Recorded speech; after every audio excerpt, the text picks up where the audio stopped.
end there, huh? It's all citation, just as most of the experts predicted. Watson Nashua battling down the Churchill down stretch in the Kentucky Derby, and here comes the finish. Carry back coming, carry back in front, carry back by 3/4. He is moving like a tremendous machine. Running to the wire. Seattle Blue opens it to 4 lanes. A burned under a left-hand west. Alliar on the outside driving. A burned to Alliar. Heads to Burn. A Burn's got a nose in front as they come onto the wire. Down the stretch they come. Silver Charm to the front. Here's the finish. Silver Charm by a neck. I'm pleased to welcome Robert Clark to the show. Robert was the artist. He teamed with Edward Bowen for a book entitled A Brush with Greatness. It looks at a bunch of horses that achieve greatness in different ways. So, first of all, welcome to the program, Robert. Glad to be here. What was the impetus behind the book? I mean, I think it's a great idea. Love your artwork. What got you to do this book with Ed? Well, you know, the interesting thing is that the concept of doing a book about thoroughbred racing featuring my artwork actually goes back to almost 10 years ago in talking to Ann Peters, pedigree expert, and we talked about the idea and kind of put it on the shelf and hadn't talked about it in a long time. But I've been painting through that whole period. I'm doing, you know, a dozen Grade 1 winners every year, and the thought just kind of hung there. And finally, I got together with Ed about a year and a half ago and said, Ed, here's a concept. Let me share my idea behind the book with you. And Ed came back. You know, I'm got my finger crossed. I'm thinking, you know, I'm talking one of the legends of the sport as far as, you know, as a journalist and a guy who's covered the sport for 50 years. And he was all over the idea. I mean, he jumped in day one, and he's been tremendous to work with. But that's where the book originated from, and that original concept that I shared with Ed is the fact that, and keep in mind, we're going back a year and a half. We're talking even prior to California Chrome. And the concept was, he's a racing fan, I'm a racing fan, like most of the people listening, like you. And our thought was, too many people sit around talking about how the sport is missing something. We don't have a Triple Crown winner. And my concept is, you know, and at that time, hey, maybe we'll never have another one. But that doesn't mean we haven't had great racing and we haven't had some spectacular horses during that process. And what we really wanted to do was get out there and say, let's stop talking about what we're missing, and let's look at the half full side of the glass. And so this book features, you know, we were talking about a number around 75. And by the time it was all said and done, we ended up with 79 horses. They've all been Grade 1 winners. We've got every horse of the year going back to the year 2000. And all the horses in the book are Grade 1 winners since 2000. So we've got all these Grade 1 winners, horses of the years, all the Kentucky Derby winners since 2000, a lot of Breeder Cup winners, Dubai Wheel Cup winners. And if you're in the sport, most of these horses are household names, but not all of them. And I think that's the unique twist that makes this book so fun. Robert, what I find interesting, and you kind of touched on it there, is that, you know, we're always talking about how we need a horse to save racing. And to me, there is something almost primal about these pictures of horses and the stories of horses. I related a story on Facebook recently where my first experience at the racetrack, a horse by the name of Utah Canyon, won the feature race by 8 lengths. It was the spectacle. And I think that's something that you guys have captured. And I want to ask you, as an artist, what is it in your heart that kind of, you know, when you watch these horses and you do these paintings, that connects with you? Well, as a kid growing up, I didn't know anything about horse racing. I grew up like a lot of kids, you know, playing Little League baseball and loving football. And I was a sports enthusiast. I loved horses separately as an animal, something on the farm. And obviously I'd been kind of an artist in training since I was a little kid. But those three things were all fairly separate in their own ways. And it wasn't until I kind of got drafted to the racetrack in the middle of a softball tournament when I was about 21 years old down in Florida. You know, we had a couple hour layover between games. A friend of mine takes me up to Calder Park, and I'm there and I see it. Next thing you know, I'm going to Hialeah track with them, and I'm just watching this, and suddenly kind of a light goes off over my head that, you know, I've got three different itches: sports, art, and horses. and horse racing brought all three of them together. Once I started painting horse racing, life just couldn't get any better. Robert, I see a lot of equine artists on social media and throughout the industry, and some of the work I really like, some of it doesn't really speak to me. What or who has influenced your style?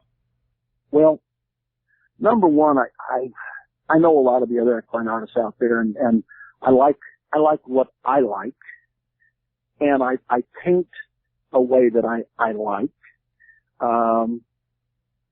But also I think what makes me a little bit different is, given whatever talent I was born with, I also have been educated. I've had great training, great teachers, and I've been a student of it for a long time. So even though I have a 4.0 in all of my years of formal education for the arts, I've never stopped learning. Some of the best teachers I've had were after, graduation.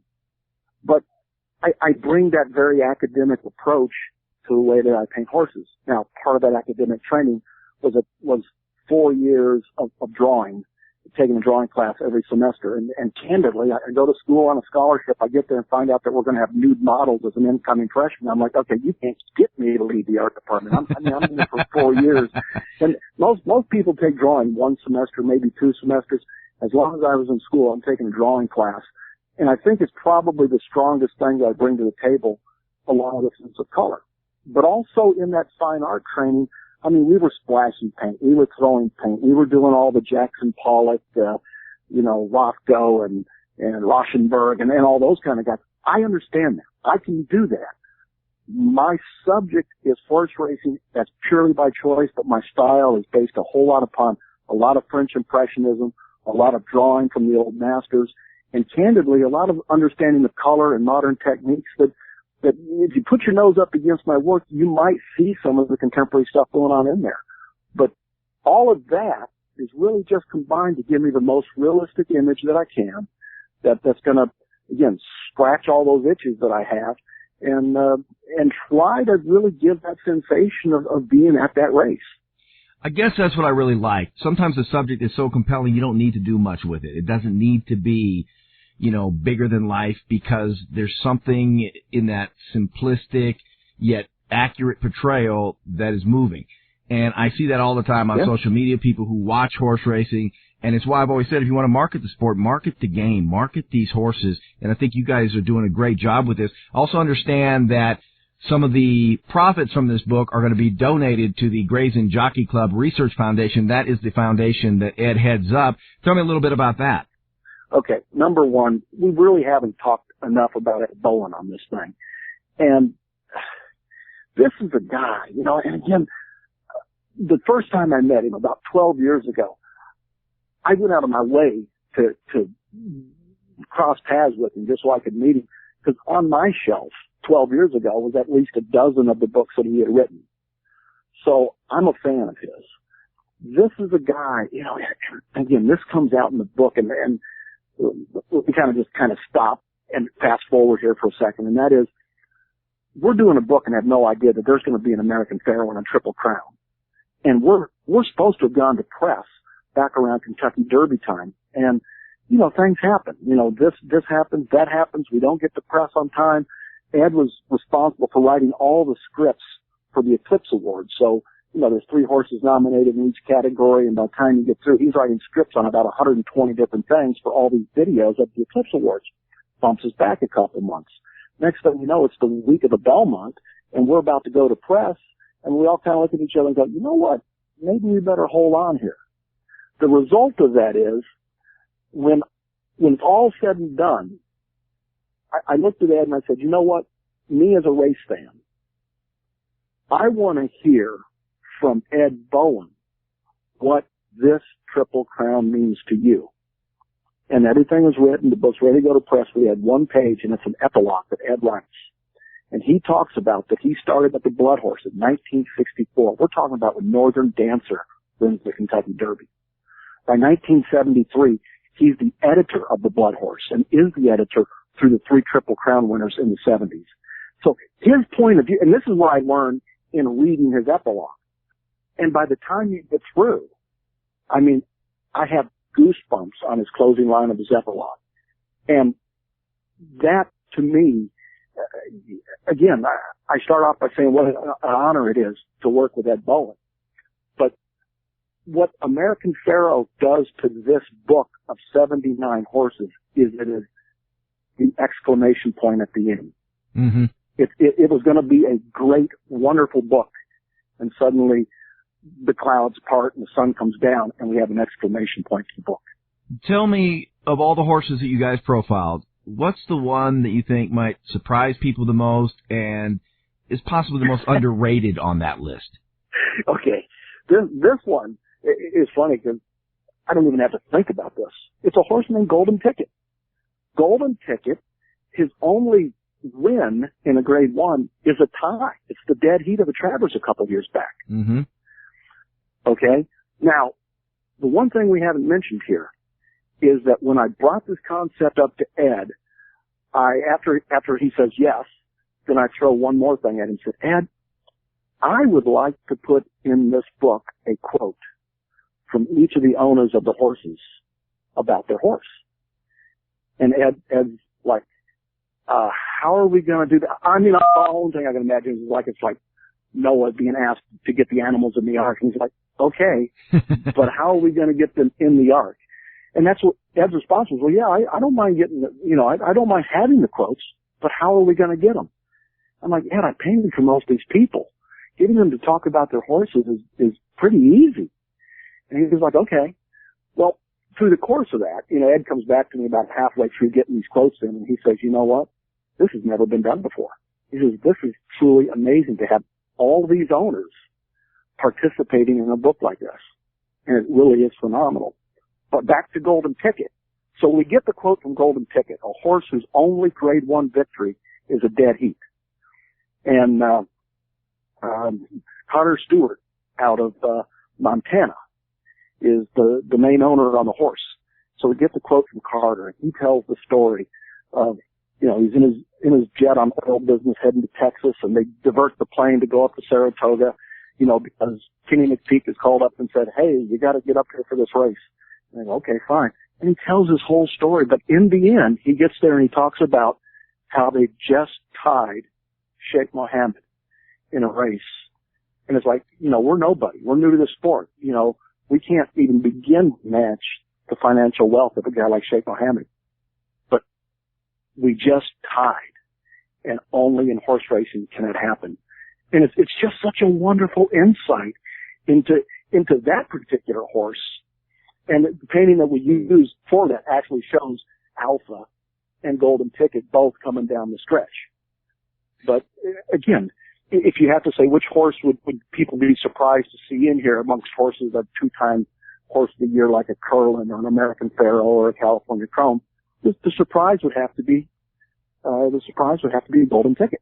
Yeah, and that's what I love about the book, Robert, because it's not always the great horses that capture one's imagination. I mean, obviously all these horses are great having won grade 1s, but I heard a comparison recently of American Pharoah to Seabiscuit, and I thought, you know what, that's just not an apt comparison, because Seabiscuit was who he was because he went out and he competed, and sometimes he lost. In fact, a lot of times he lost. Yeah. And anymore, racing concentrates so much on winning, and it's one of the reasons we have horses not racing as much. We're choosing our spots and stuff. I love the fact that you highlighted some of these horses that danced every dance. They didn't always come home first, second, third, or, even in the picture. But that's the idea. They're competing. And the thing that we really wanted to talk about with this, and Ed, he starts off with an introduction to the book talking about what the term great or greatness means. And it used to be a much revered term. And you've got to read the introduction to really get a feel for where this guy comes from, being around horses as a teenager. We're talking back he tells a story that the guys that he worked with as a teenager were guys that actually handled rollaway at Calumet. And so you're sitting there going, first-hand account.